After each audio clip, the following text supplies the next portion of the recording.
We are live. All right. So I did the elevator music last time. I don't know what I'm going to do this time. Maybe I'll wait 5, 10 seconds. And then I will get started with how to get people to listen to you. Uh, on my journey, I'm going to say it's one of the most impactful things I've had to move not only myself forward, but others forward as well. Because when it comes to getting people to listen to you, you first have to learn to listen to yourself and listen to the positive things yourself can say to you and the negative things you can say to you. With that being said, I'm going to go over some strategies you can actually use to get people to listen to you a little more effectively. And so, when it comes to listening, the first and foremost thing that must be done is you have to be willing to listen to them. Listen to their wants, their desires, their needs, their goals, and their dreams. And if you can ask the right questions, you'll figure out all of those pieces to the puzzle. And so ask a question and make it a powerful question. And be careful with how powerful you make it in the beginning, of course. There's a level of rapport that goes here. You wouldn't ask a complete stranger, what are your biggest dreams and goals for 2021?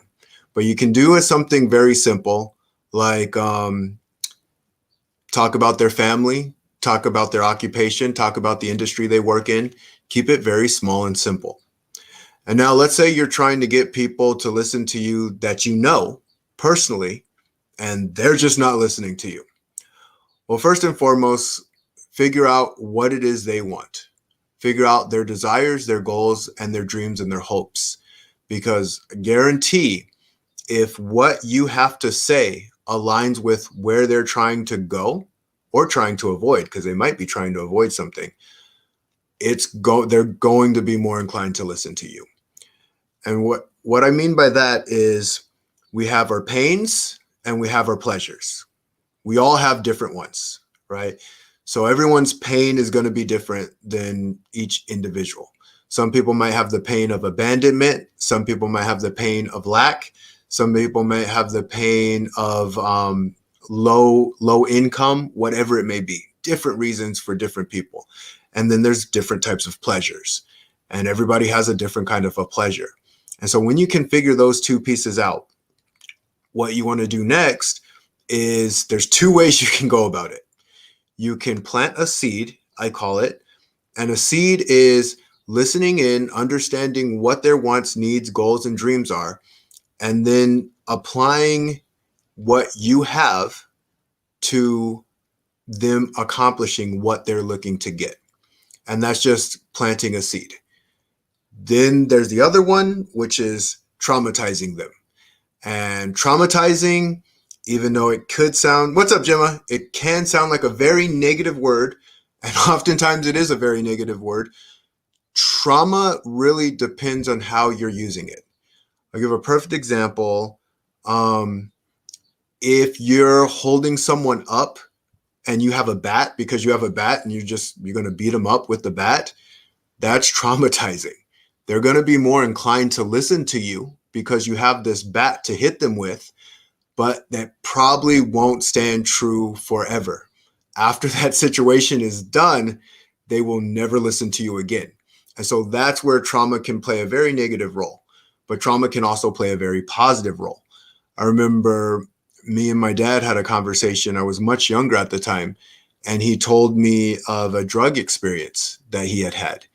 And that drug experience traumatized me so much that it terrified me away from even attempting to ever try a drug.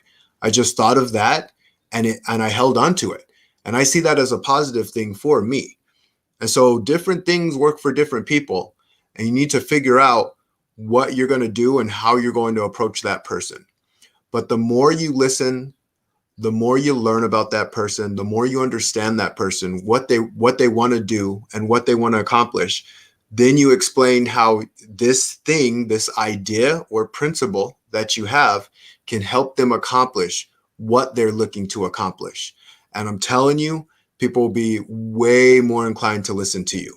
They're going to listen to you because they really want to listen to themselves. They want to get themselves out of their own pain and into their own pleasure. And as I say this message, I think it's really important that we all do our best to do that for one another. You know, the more we can listen into someone, the more we can help them move forward on their journey. And if we help them move forward on their journey, they're going to be grateful to us. They're going to appreciate us. And yeah, they're going to listen to us. So it's important to always do your best to understand others as much as possible, understand yourself as much as possible, create as many win-win situations on this journey. Because just like I talk about being the competitive edge specialist, competitive edge means being your best, having your edge, showing up fully. When you show up fully for other people, they're more inclined to show up fully for you. And that's the true competitive edge. You just keep showing up, you keep giving your best, you keep being your best, and you enjoy the ride of life. So let me talk with, what's up, Rick? How you doing, brother? Putting in the reps, as always. And Super Gemma in the house. Yes, appreciate you, Gemma. I did nurse autism training today. Very nice. That's awesome. Glad to hear that. It's all about two-way relationship and communication. Absolutely. Absolutely. When we take the time to listen into someone, we learn a lot about ourselves when we listen to others, and we learn a lot about them. And then we can come up with some of the most powerful solutions, some of the most powerful win-win situations for people. And I know, I'm kind of curious how this title shows up on YouTube and Facebook, how to get people to listen to you. Sometimes people think it's this mind trick that you have to do on people. And I guess in a form, it's a strategy.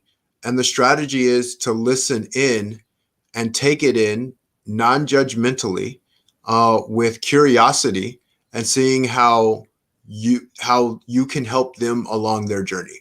Because every time you help someone along their journey, they almost feel inclined to help you along your journey. And that's where the energy it spreads on both ends. And I remember one of my mentors said 1 + 1 = 11. And I'm all for that. I'm all for creating as many impactful relationships as I can on my journey and bringing as many people up along the way. And within bringing them up, they bring me up.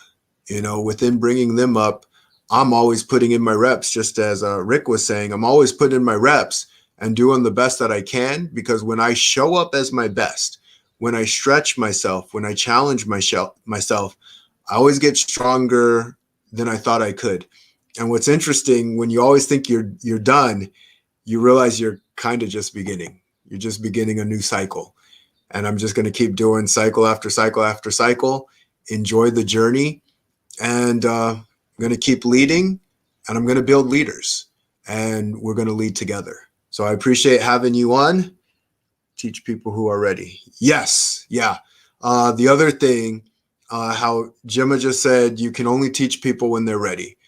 Absolutely. And that's why I'm so big on planting a seed. Everyone's ready in different places, and their ready might not be your ready. And that's okay. What I do with that is I plant whatever seed may help them along the way. And it's their choice if they continue to grow that seed and let it turn into something powerful, or if they just let it die out.